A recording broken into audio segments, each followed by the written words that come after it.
Assalamualaikum warahmatullahi wabarakatuh.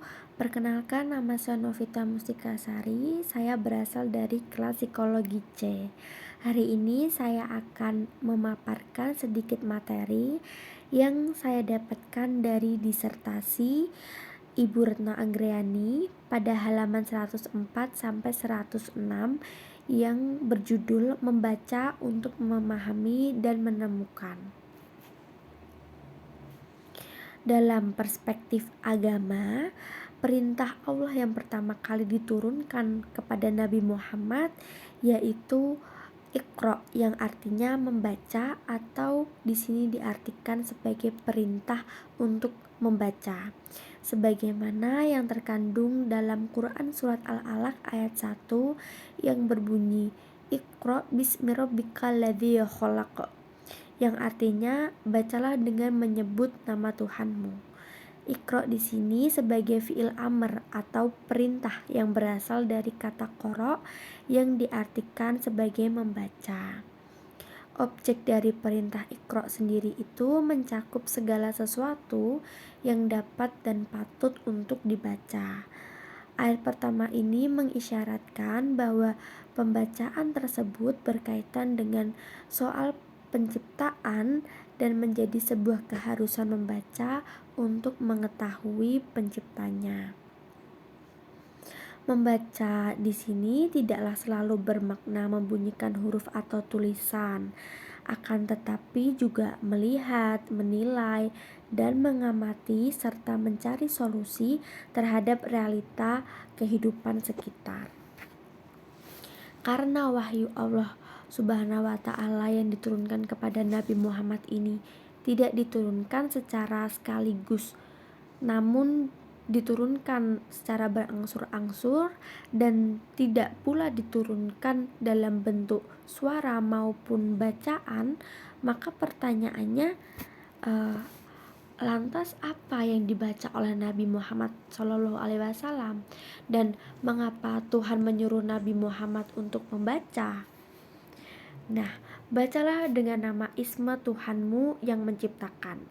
Di sini secara bahasa, ismun artinya sifat seperti Ar-Rahman, Ar-Rahim. Nah, ismun atau nama ini harus sesuai dengan sifat. Sedangkan sifat itu mengandung makna karakter atau akhlak. Jadi, ismun atau nama itu sama dengan akhlak. Dengan demikian, artinya semua firman Tuhan di dalam kitab sucinya itu merupakan bacaan tentang akhlak Tuhan atau perilaku Tuhan. Maka dengan memahami kitab suci, kita dapat mengenal Tuhan atau mengetahui apa yang Ia cintai dan apa yang Ia murkai, apa yang diharamkan dan apa juga yang dihalalkan. Hal ini juga dijelaskan dalam surat Al-Luqman ayat 11 yang artinya inilah adalah ciptaan Allah Maha Mengetahui. Dengan kata lain, membaca realitas ciptaan merupakan jalan masuk untuk mengetahui dan mengenalkan pencipta, atau dengan kata lain, dari membacalah maka eksistensi pencipta itu akan diketahui. Perilaku membaca bukan hanya sekedar mengucapkan atau melafalkan saja, namun juga dilakukan dengan sungguh-sungguh dan melibatkan seluruh aspek dalam diri manusia seperti indera, pikiran, memori, kreativitas, dan kemauan serta seluruh kemampuan aspek kognitif. Membaca mempunyai kemungkinan seperti membaca dengan menyebut nama Allah dalam lafal Bismillahirrahmanirrahim. Nah, maksud dari menyebut dengan nama Allah ini tuh mengatasnamakan Allah, yaitu sebuah prosesi bacaan yang berbasis sudut pandang Allah sebagai pencipta.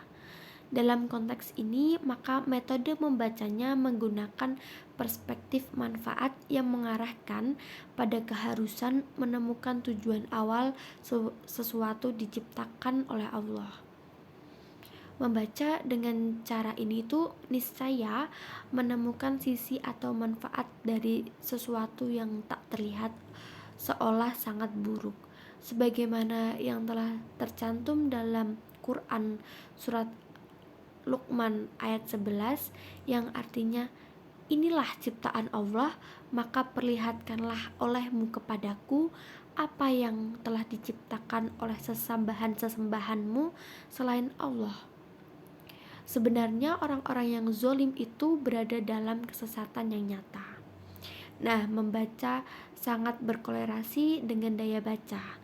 Daya inilah yang menentukan kualitas pembacanya. Jadi semakin tinggi intensitas daya baca, maka akan semakin tinggi juga kualitas bacaan tersebut.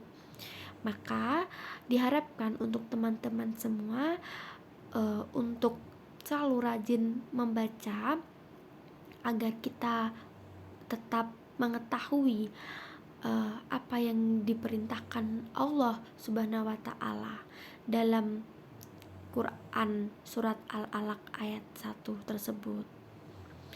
Itu saja yang dapat saya sampaikan, kurang dan lebihnya saya mohon maaf. Billahi taufiq wal hidayah. Wassalamualaikum warahmatullahi wabarakatuh.